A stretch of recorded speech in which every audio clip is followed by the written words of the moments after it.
Gormenghast, Book 2 of the Gormenghast Trilogy, by Mervyn Peake, read by Jez Jameson. Chapter 1.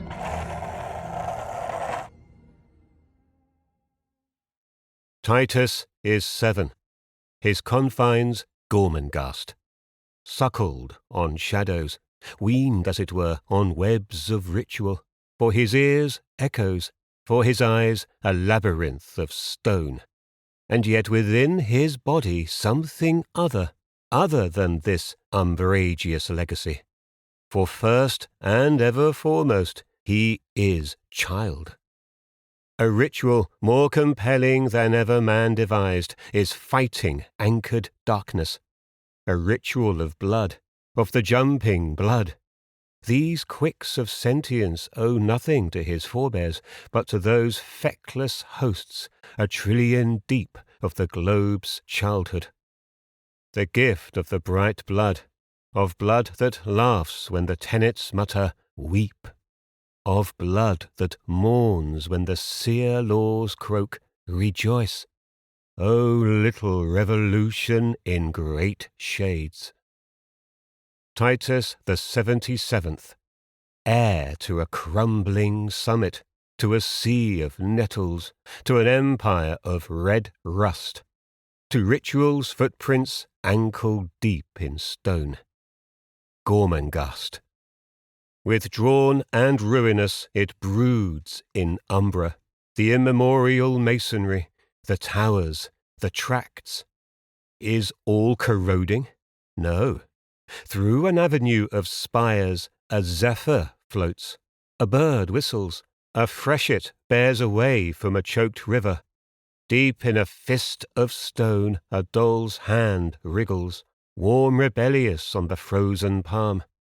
A shadow shifts its length, a spider stirs, and darkness winds between the characters. Who are the characters? And what has he learned of them and his home since that far day when he was born to the Countess of Groan in a room alive with birds? He has learned an alphabet of arch and aisle, the language of dim stairs and moth-hung rafters. Great halls are his dim playgrounds, his fields are quadrangles, his trees are pillars. And he has learned that there are always eyes that watch, feet that follow, and hands to hold him when he struggles, to lift him when he falls. Upon his feet again he stares, unsmiling. Tall figures bow, some in jewelry, some in rags. The characters. The quick and the dead. The shapes, the voices that throng his mind, for there are days when the living have no substance and the dead are active. Who are these dead, these victims of violence who no longer influence the tenor of Gormenghast save by a deathless repercussion? For ripples are still widening in dark rings, and a movement runs over the goose-flesh waters, though the drowned stones lie still. The characters who are but names to Titus, though one of them his father, and all of them alive when he was born. Who are they? For the child will hear of them. Let them appear for a quick, earthless moment as ghosts, separate, dissimilar and complete. They are even now moving, as before death, on their own ground. Is time's cold scroll recoiling on itself until the dead years speak, or is it in the throb of now that the spectres wake and wander through the walls? There was a library, and it is ashes. Let its long length assemble. Than its stone walls, its paper walls are thicker, armoured with learning, with philosophy, with poetry that drifts or dances, clamped though it is in midnight. Shielded with flax and calfskin and a cold weight of ink, there broods the ghost of Sepulchrave, the melancholy Earl, 76th Lord of Half-Light. It is 5 years ago. Witless of how his death by owls approaches, he mourns through each languid gesture, each fine-stoned feature, as though his body were glass, and at its centre a converted heart like a pendant tear. His every breath a kind of ebb that leaves him further from himself. He floats rather than steers to the island of the mad, beyond all trade routes, in a doldrum sea, its high crags burning. Of how he died, Titus has no idea, for as yet he has not so much as seen, let alone spoken to the long man of the woods, Flay, who was his father's servant and the only witness of Sepulchre's death, when, climbing demented into the Tower of Flints, the Earl gave himself up to the hunger of the owls. Flay, the cadaverous and taciturn, his knee-joints reporting his progress at every spider-like step, he alone among these marshalled ghosts is still alive, though banished from the castle. But so inextricably has Flay been woven into the skein of the castle's central life, that if ever a man was destined to fill in the gap of his own absence with his own ghost, it is he. For excommunication is a kind of death, and it is a different man who moves in the woods from the Earl's first servant of 7 years ago. Simultaneously then, as ragged and bearded he lays his rabbit snares in a gully of ferns, his ghost is sitting in the high corridor, beardless and long ago, outside his master's door. How can he know that it will not be long before he adds by his own hand a name to the roll of the murdered? All that he knows is that his life is in immediate peril, that he is crying with every nerve in his long, tense, awkward body for an end to this insufferable rivalry, hatred, and apprehension.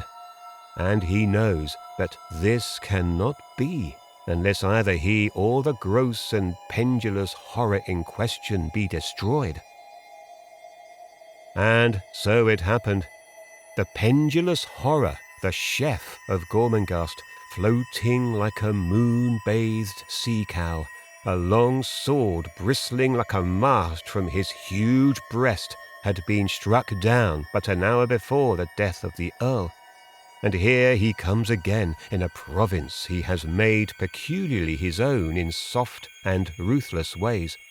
Of all ponderous volumes, surely the most illusory, if there's no weight or substance in a ghost, is Abiathar Swelter, who wades in a slug-like illness of fat through the humid ground mists of the great kitchen.